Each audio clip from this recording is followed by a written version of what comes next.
Bonjour. J'ai choisi comme sujet, je pensais que ça allait bien avec cette journée, deux retours d'expérience. Et je pensais que je ferais mieux que de parler de ce que je sais faire le mieux, c'est-à-dire vous. Est-ce que vous m'entendez? Oui. Donc, c'est deux retours d'expérience sur mon travail d'architecte et sur des édifices plutôt de taille courante. Je veux dire, l'église, la petite église dont on en trouve par dizaines de milliers en France, qui s'apparente plutôt à du vernaculaire et avec des problématiques bien spécifiques, avec des petits budgets, avec des difficultés de sortir des opérations. Donc, ces deux histoires sont d'abord l'histoire de Tarnac, de l'église de Tarnac, dont vous voyez ici son état avant intervention. C'est un petit édifice compliqué. On sent bien la première partie romane. Il y avait une nef unique romane, plus basse. Aujourd'hui, elle est assez enterrée, avec un toit plus petit. Et les agrandissements ont fait que l'édifice se retrouvait avec une grande chapelle 14e, 15e, des rehaussements des murs et une volumétrie très changée. Alors, comme pour toute opération complexe, on a bien été obligé de faire le tour de l'édifice par tous les moyens habituels, des relevés d'architectes, des études géotechniques pour bien comprendre les pathologies assez complexes, une étude archéologique accompagnée de sondages aux endroits où on savait, on avait des doutes sur les capacités du sol, sur les niveaux historiques, ainsi de suite. Ça a permis, comme souvent, ce travail d'équipe, il est fort intelligent parce que ça permet de conforter les hypothèses historiques, de comprendre l'agrandissement de l'édifice, y compris les éléments structurels, les renforts, les contreforts qu'on voit grossir, avancer, et ce qui expliquera par la suite, je dirais, les désordres grossissants et toute la problématique. Cet accompagnement archéologique a permis aussi de faire un enregistrement de l'état des charpentes avec beaucoup de fidélité dans les déformations, dans les sections, et c'est toujours intéressant parce que rien que cette coupe, par exemple, de la charpente de la nef, qui est une charpente 18e, on voit bien les déformations. L'archéologue n'a pas dessiné la toiture en appentis 19e, mais on voit bien la déformation, comment la charpente chasse d'un côté et comment les pièces se déforment. Donc cet enregistrement fidèle fait par les archéologues. On voit aussi le fléchissement des entrées, ainsi de suite. C'est toujours très intéressant et ça complète ce regard multiple qu'on doit avoir sur l'édifice. On a fait nous-mêmes un certain nombre d'explorations matérielles sur les mortiers du bâtiment pour comprendre. Là, vous voyez la coupe, donc on voit déjà que c'est compliqué, ça se déverse de tous les côtés. Qu'on a fait avec un maçon qualifié, des prélèvements et une analyse un peu à la fois matérielle, mais aussi à travers les yeux de l'entreprise pour savoir à quel point les mortiers étaient dosés à cœur. Est-ce que c'était vraiment bâti au mortier? Bon, on a bien sûr eu la surprise de voir que c'est un bâtiment très rustique qui était presque entièrement avec des blocages en terre et argile et blocages de pierre et de terre, dont un édifice extrêmement, là on le voit à sec, les mortiers se transforment en des tas de sable. Donc un édifice avec une toute autre problématique, puisque une sensibilité extrême à l'eau. Donc voilà, donc on revient sur le regard sur l'édifice, sur ses déformations, sur ses toitures. Et effectivement, l'histoire de l'édifice, elle est facilement traçable aussi, la nef unique au milieu. On rajoute un collatéral, on est obligé pour remettre ça, enfin on aurait pu peut-être faire, comme à d'autres époques, au XVIe ou même au XIXe, faire deux toitures parallèles avec un énorme chéneau. Bon, on est à Tarnac, Il neige beaucoup, c'est un peu plus froid. Et on n'est pas parti sur une technicité de ce type, donc on a imaginé une grande toiture et on a rehaussé les goutteaux. Donc ça complique évidemment tout. Alors, voici le plan avec aussi les premières mesures qu'on a prévues, c'est-à-dire les étaiements. On voit les étaiements de tous les arcs qui posaient problème. Il y a une grande partie qui est très déformée avec des problèmes de stabilité. On a fait aussi une analyse statique. On est bien de la façon dont on le fait habituellement à Chaillot. Donc ça, c'est le travail qu'avait fait notre bureau pour une analyse. Je ne sais pas si vous voyez le détail. C'est-à-dire qu'on a analysé statiquement l'état d'origine, ce qui s'est passé avec le rehaussement des goutteaux, et puis forcément avec la déformation qui a tout compliqué. Les épures de mairie que nous avons faites montrent très bien, par exemple, l'état statique du volume d'origine, c'est-à-dire un toit assez bas, et on est dans un équilibre avec des contreforts plats romans. Dès que les goutterons ont été rehaussés, il y a eu certainement un épisode où l'édifice a été mal protégé contre l'eau, et comme il est bâti presque d'argile, l'eau l'a rendu extrêmement plastique, donc il s'est déformé au-delà de toute logique. Donc sa seule explication est que le matériau même a fait que cette déformation plastique a pu avoir lieu, et on se retrouve aujourd'hui avec un déséquilibre, avec des contreforts énormes qui ont été bâtis en 18e, qui sont très lourds, que le sol porte à peine. Vous voyez ce qui s'est passé aussi du côté du collatéral, puisque malgré qu'il y ait un épaulement, le fait d'avoir remonté des goutteaux sur des murs qui étaient déjà très déversés, ça a poursuivi le déséquilibre, et on a la certitude que cet état de la pile intermédiaire n'est pas stable, donc elle renvoie la poussée plus loin sur l'autre façade, voire sur les contreforts qui sont de l'autre côté, donc bien loin de la nef. Voici la simulation, donc là, ça se voit ce qu'on a essayé de faire, puisque les charges, vu la déformation, les charges que la toiture amène sont très décentrées, et ça aggrave beaucoup le phénomène. On a fait des simulations en se proposant de rentrer le point d'application des forces qui viennent du toit, et on s'est rendu compte assez vite que ça avait un effet extrêmement favorable, donc pouvait améliorer la situation. La même réflexion a été menée jusqu'au bout, sur la paroi opposée, on va dire, où on ressentait l'effet de cette poussée, et on a pu évaluer la poussée qu'induit en fait le grand gouttereau déversé avec sa toiture, et on a fait les simulations qui sont donc en bleu l'état actuel, en rouge que ça pourrait être réduit en recentrant les charges sur la nef, de manière à ce que tout rentre un peu dans l'ordre, mais même physiquement, on voit bien que non seulement que le mur se déverse, mais même le contrefort se déverse bien au-delà, alors que la charge, je dirais, propre de la voûte, elle est très faible, que ce n'est pas elle qui fait que la façade avec ses contreforts bascule.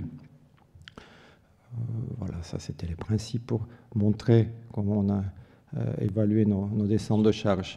Alors, le principe qu'on s'est donné d'intervention, après une assez mûre réflexion conjointe avec un très bon bureau d'études, comme il faudra en avoir un bon bureau d'études de bois qui travaille souvent avec des bonnes entreprises, et on s'est dit que la solution presque la plus élégante, c'est de rajouter uniquement ces deux butons, on va dire ces deux piliers.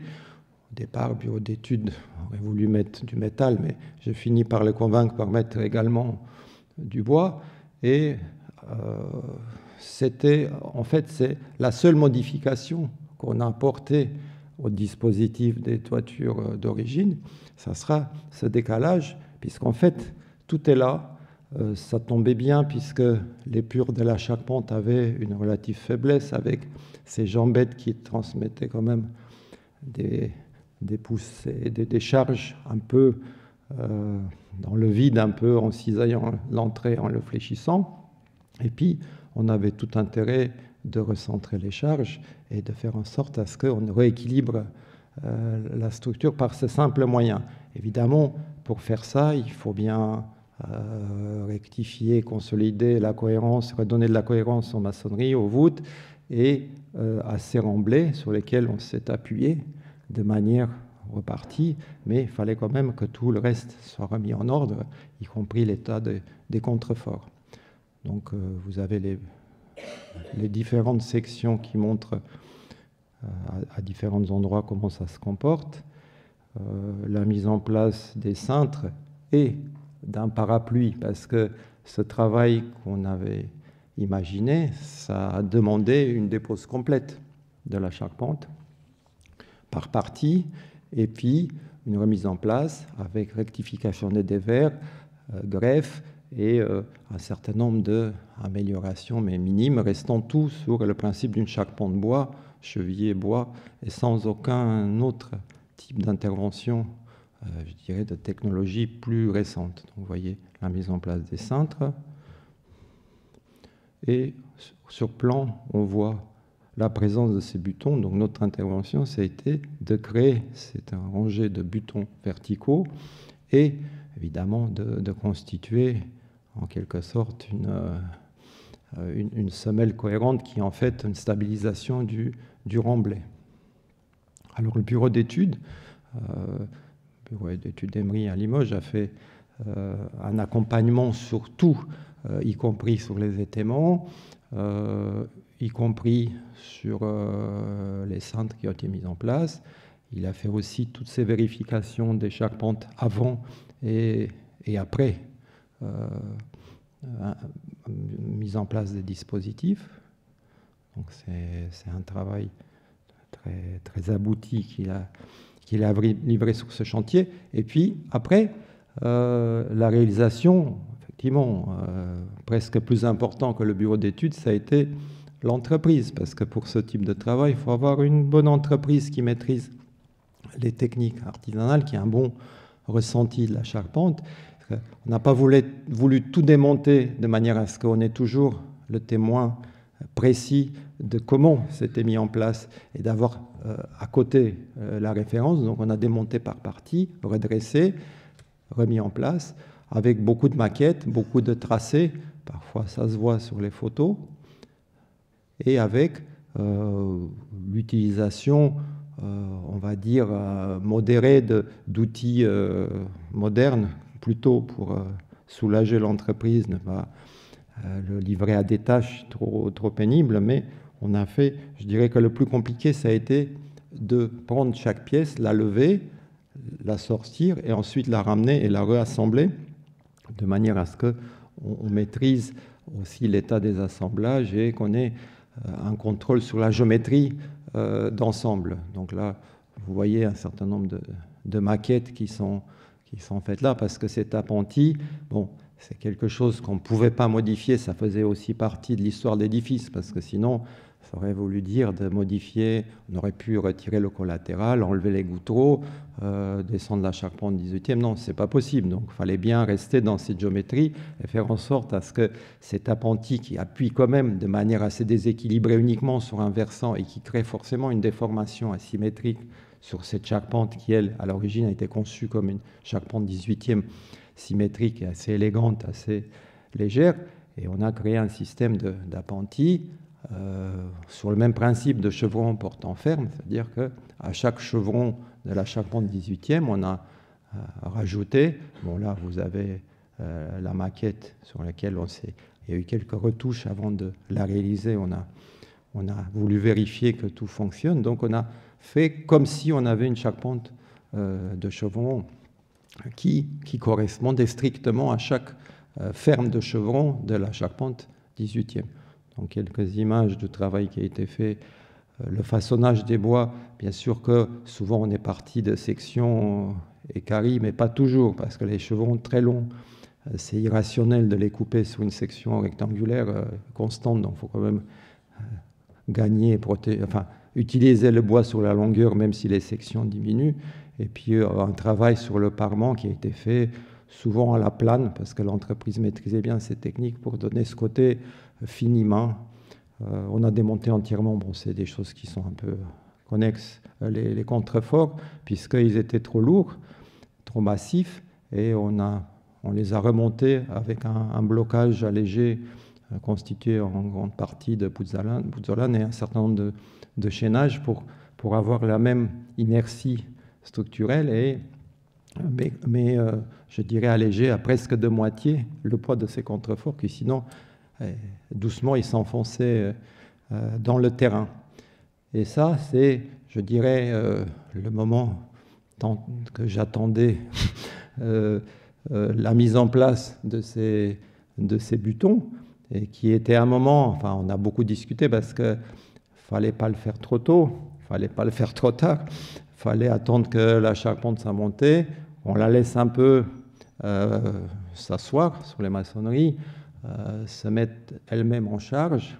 Donc on a commencé par placer nos butons, et puis après des longues discussions entre l'entreprise et le bureau d'études, on a fini quand même par les mettre aussi en charge pour être sûr. Donc on a fait juste sur cette remblai qui a été compactée, rendue homogène, on a posé des dés en pierre pour avoir une semelle de répartition. On a créé des petites semelles comme des chapiteaux sous les entrées, et on a mis en place ces poteaux courts suffisamment massifs pour qu'il n'y ait pas un risque de flambement, et qui sont simplement chevillés dans cette semelle et posés sur une feuille de plomb sur la table. Et effectivement, là, vous avez ce moment, enfin, ça a été fait aussi par étapes, on a un petit peu monté, un petit peu. C'est là où il y a... c'est sûr que le savoir d'entreprise compte beaucoup, parce que on peut faire des calculs savants, mais entre une saison et une autre, certains bois sont plus humides, ils ont eu du mal à se mettre en place. Fallait que ça soit... Et bon, après, il y avait une espèce de consensus qui a fait qu'entre tous ceux qui ont... On a essayé de mesurer, on n'a pas mis tout en charge, mais on l'a fait avant que la couverture soit posée, puisqu'on a bien misé sur le poids supplémentaire des ardoises, qui allait rajouter sur l'ensemble quelques tonnes. Donc on s'est dit, ça suffit, vaut mieux que le poteau soit là, qu'il soit légèrement en charge, et le vent, la neige et le poids de l'ardoise fera le reste. Et puis, j'ai une deuxième histoire. Donc ça, c'était un peu mon propos sur les charpentes, parce que je me suis dit que, enfin, le Tarnac, c'était le propos, essayer de faire, comment dire, rectifier un problème structurel de l'ensemble de l'édifice en touchant uniquement à la charpente avec quelques éléments en bois, sans avoir recours ni à des tirants, ni à des pinces, ni à d'autres dispositifs qui semblaient peut-être à première vue utiles, mais on a tout fait pour que l'intervention soit la plus réduite possible. C'est un peu un cas, les charpentes, c'est plus facile de réparer une charpente en faisant de la charpente. C'est un espace, c'est un volume, c'est pas utilisé.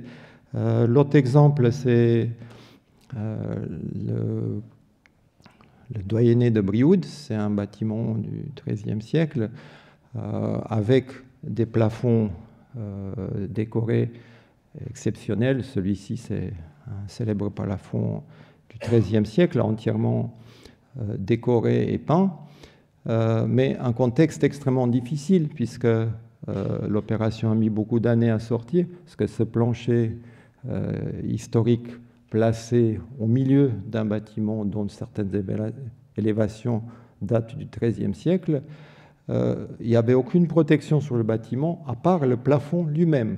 Donc il a fallu un certain nombre d'années pour faire des analyses patrimoniales et démontrer qu'il est impossible de régler le problème d'un plancher ancré dans des maçonneries hétérogènes, mais une partie très ancienne aussi, avec des décors, avec un plancher au-dessus que personne n'avait vu, mais qui est seulement 15e, avec un autre plancher qui ne se voyait pas, mais puisqu'il était coffret, mais qui est aussi 13e.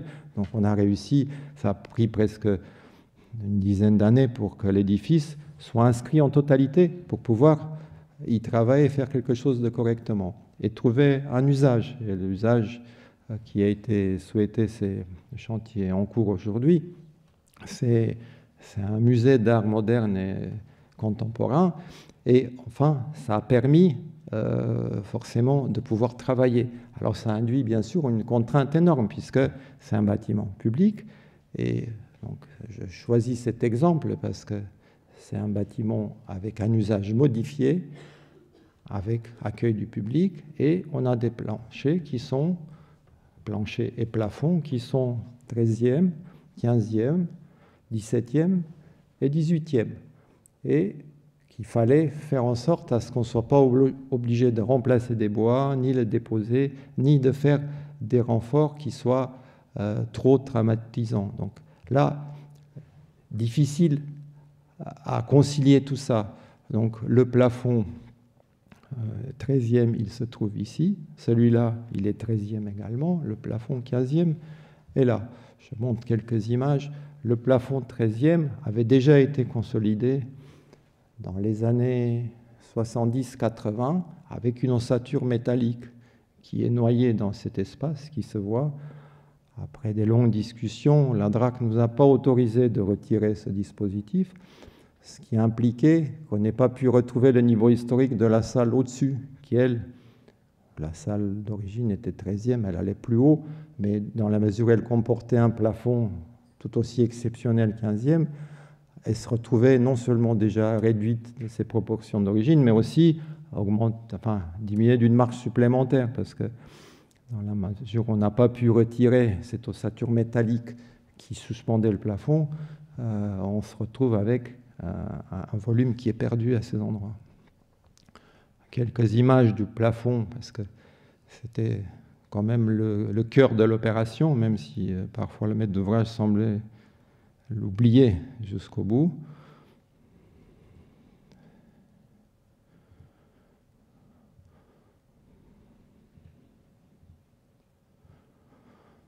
Alors vous avez le plafond 15e peu visible. Il y avait quelques lames d'un lambrissage récent qui permettaient de le voir.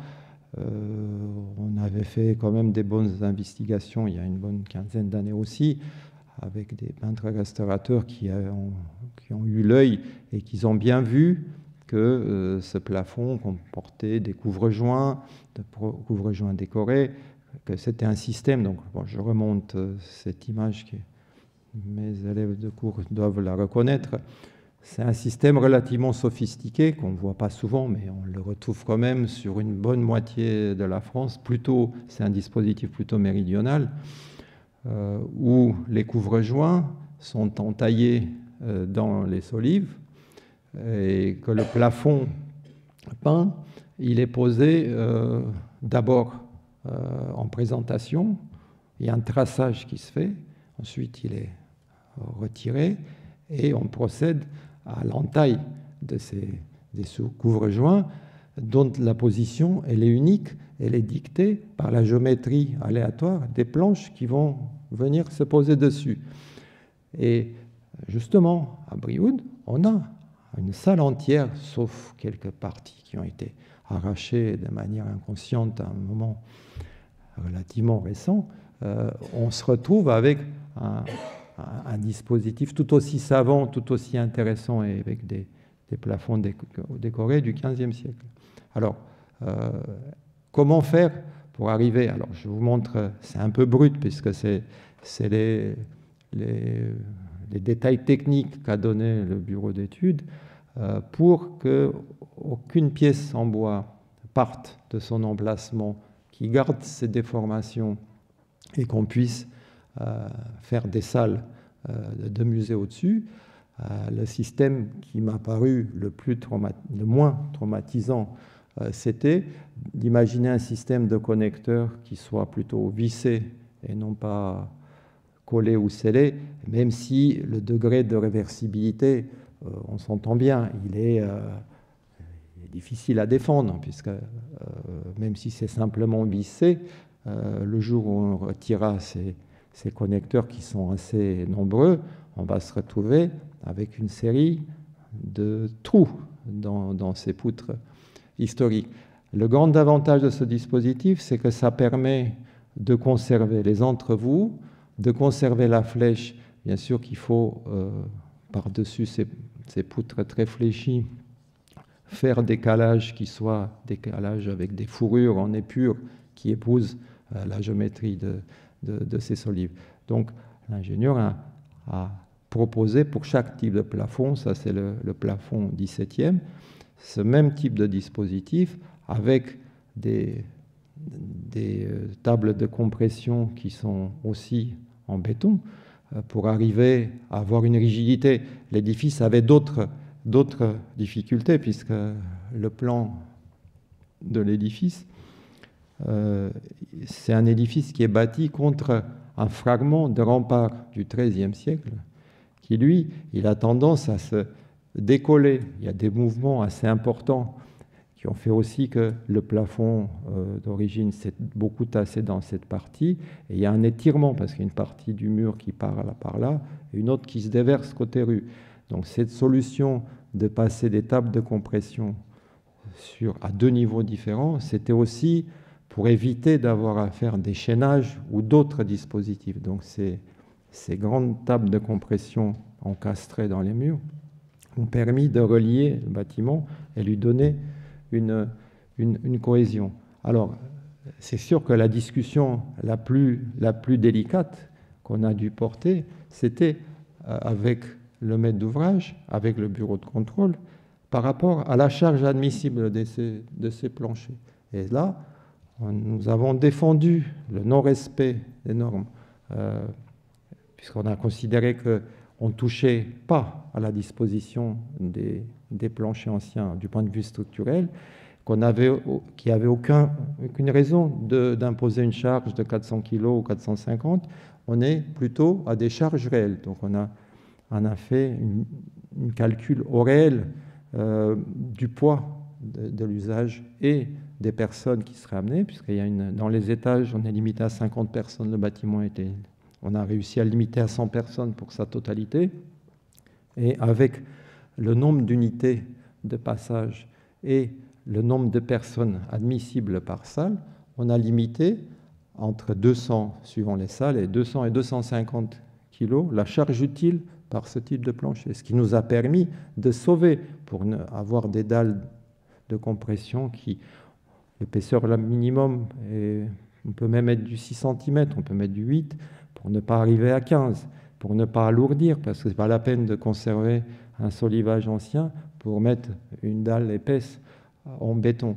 Mais effectivement, c'est ce qui a été presque le plus long et le plus laborieux de faire accepter à tout le monde. On a dû prendre un bureau d'études sécurité extérieure pour se battre contre le bureau de contrôle, pour pouvoir imposer la règle de la charge réelle et non pas la charge théorique, et ce qui nous a permis de conserver en place tous ces planchers. Alors, je vous présente cet exemple parce que je sais bien que c'est un compromis, mais de mon point de vue, ça me semble un compromis acceptable, puisque c'est sûr qu'on paye un prix, c'est aussi une façon d'expérimenter. Les connecteurs, bon, c'est une entreprise italienne qui fait ces dispositifs.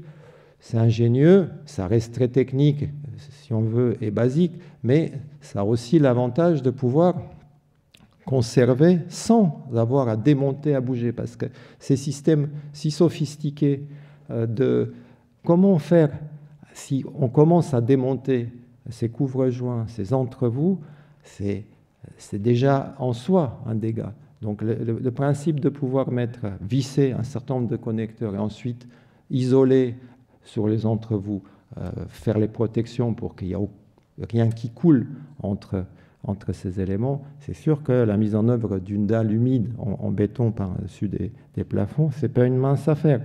Il ne faut pas renvoyer du béton liquide, il faut faire en sorte, il faut avoir une entreprise soigneuse.